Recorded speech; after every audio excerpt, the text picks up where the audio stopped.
the new Matrix Resurrections movie, I liked it. I was having a discussion with my brother-in-law who watched it with me.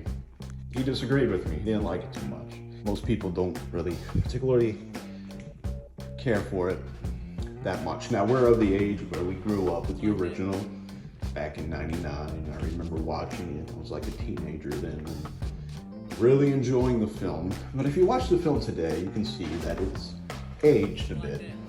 Times have changed, styles have changed, and this movie did what I thought it needed to do.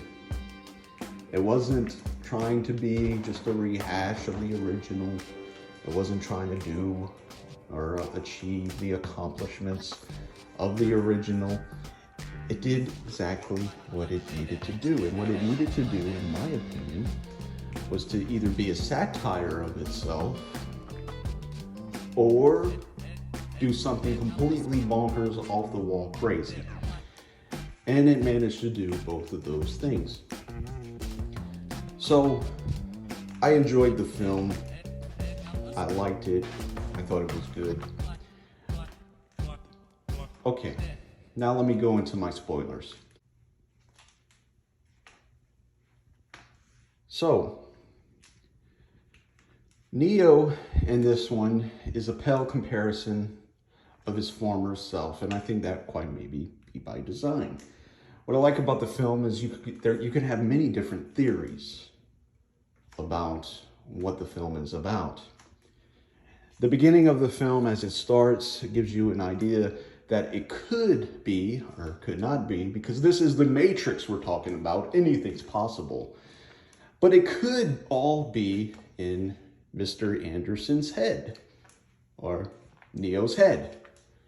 That this whole thing was just some fabrication of a madman, someone who spent his career designing a video game, The Matrix, and has gotten so obsessed in that virtual world and fantasy that he began to not being able to distinguish reality from fiction.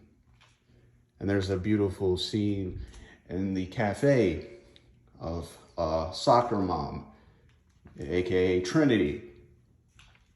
Another pale comparison of her former self, if given that scenario, given the Matrix world, who Neo, or Mr. Anderson, fancies.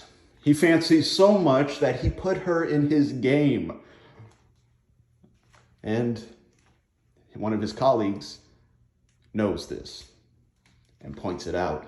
Introduces Mr. Anderson to formerly known as Trinity. But then the movie progresses and you come to find out as he's taking his therapy sessions, which I think is also brilliant, that maybe the Matrix is real, or is it all in his head? I think the movie leaves that up to interpretation.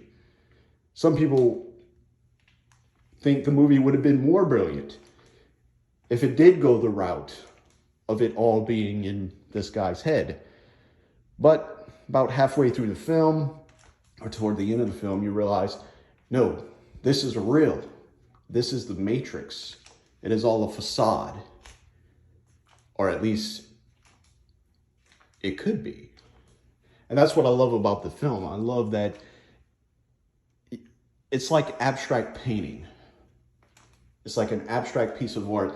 You can bring your own interpretation to the meaning. It's very dense, and I like how dense it is.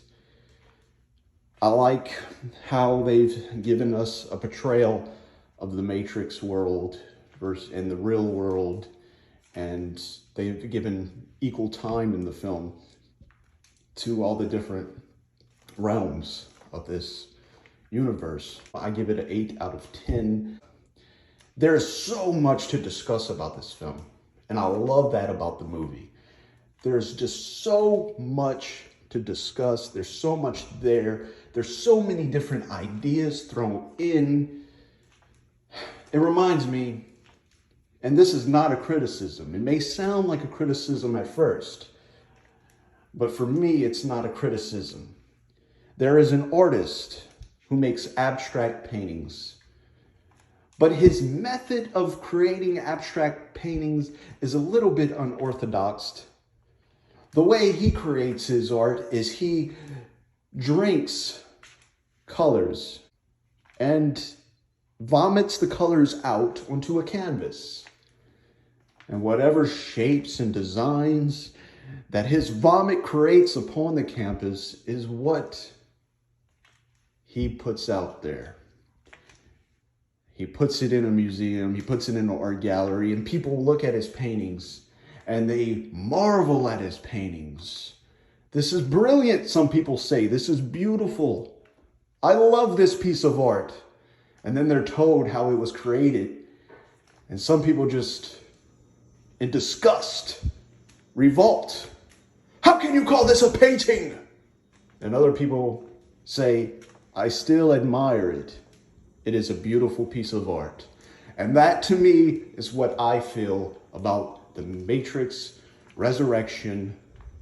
It is a beautiful piece of art, even if it was all just vomited onto a canvas.